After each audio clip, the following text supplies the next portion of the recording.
waxay tahay in la wada maqlay maanta waxay iska secretary jawaabtiisii waxay noqotay arrinkii sidii aynu doonaynay inuu dhacay ina kulli kooda darsantiin baan mareynaya maalintii isniintii ayaan hadalkii istaad marka waxa ma dowladda Ingiriiska awalba u sii go'nayd waxa ay doonayaan inay yiraahaan asahatay baa meesha ku jirtay waxa la hubinayay waxaan la doonayo dowladda la doonayo mid dadkii wada doonayo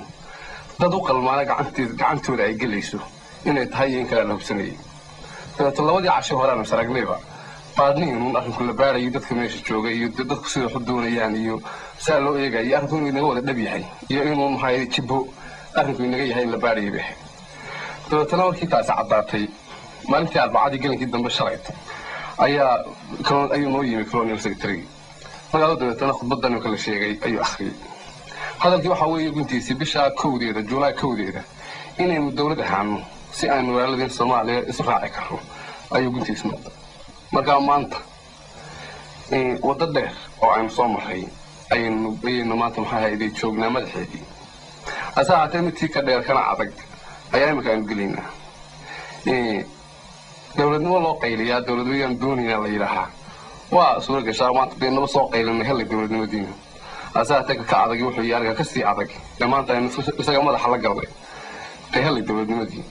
laakiin mas'uuliyad badan iyo dhib badan ayayna la imanaysaa marka iyadii maanta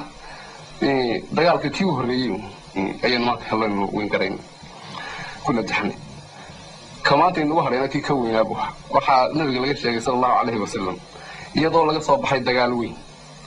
markii laga soo fariistay asxaabtii wada daalan oo wada qoban oo nin waliba maxay hayday qoontiisii dhaayo ayuu yiri dagaalkii yaraana maanta weyn ka soo baxay kii weynaana inuu soo galo أصحابتي ولا نحن بالي لو كسليدين يا رسول الله